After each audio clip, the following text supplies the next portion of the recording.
yang paling dekat sama ayah saya. Tiap sebelum saya tidur pasti ayah saya akan menceritakan cerita-cerita yang itu merangsang imajinasi saya. Karena itu gitu, saya punya kepercayaan diri ya. Kalau saya dan imajinasi saya sepertinya adalah satu kesatuan yang itu memang nggak bisa dipisahin gitu. Saya selalu paling excited, saya semakin suka gitu dengan dunia kreatif.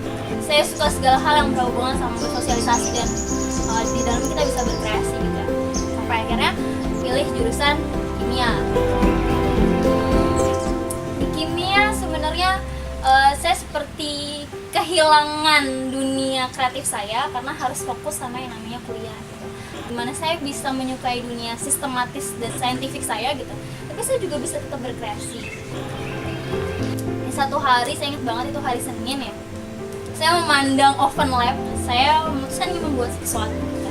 Dan akhirnya saya ngajak teman-teman, saya sepakat gitu untuk bikinlah yang namanya bisnis kreatif gitu, dan terciptalah Mora.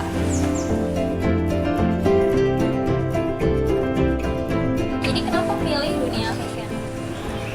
Saya dan teman-teman punya kegelisahan gitu. Kita melihat brand muslimah gitu, yang sudah jelas gitu cover foto, gitu kan, cantik dan segala macamnya ya.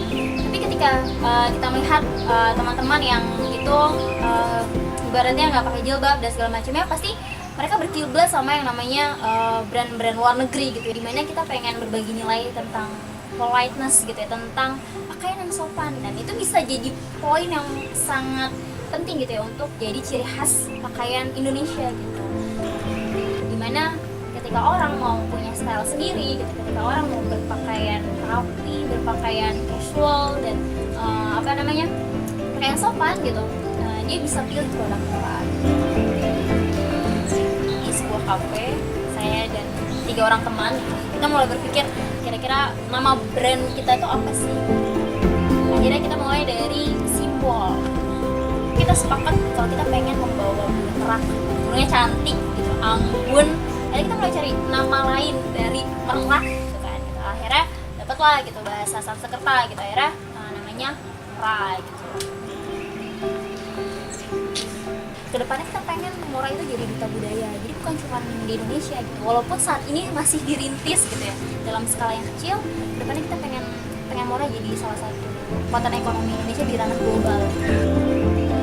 Sampai 2 season ini Mora baru mengeluarkan produk-produk yang temanya general, tapi kedepannya kita pengen Mora bisa lebih fokus untuk mempromosikan budaya-budaya Indonesia yang kelak jadi juga budaya-budaya dunia.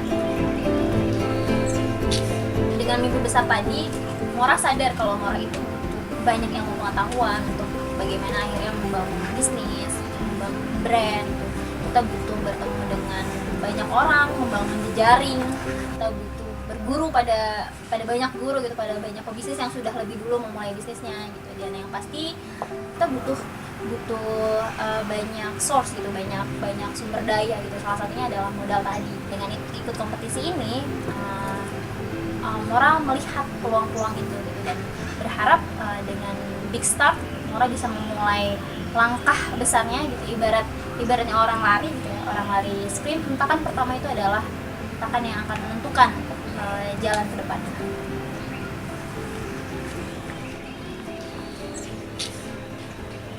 Dia adalah salah satu teman aku yang paling tangguh. Dia akan selalu mempertahankan apa yang dia pegang. Kalau punya kemauan itu super banget, pasti bakal dikejar terus Dan out of the box, dan selalu punya ide-ide baru untuk menciptakan sesuatu yang baru, dan Mengajak lingkungannya atau orang-orang yang sekitarnya untuk ayo maju bareng gitu, ayo berkembang bareng. dan alhamdulillah sekarang brandnya Mora itu udah, menurut gue udah keren banget. dia bisa bikin suatu fashion yang beda dengan yang lainnya. Dengan Mora yang ada kasih di dalamnya itu akan jadi fashion brand yang benar-benar hebat gitu, karena dia didalangi sama orang yang sangat keren. Ya, terima kasih kepada Beliau.com dan Badan Ekonomi Kreatif. Saya Siti Zahratul Lutfia dari Mora, Be The Real You.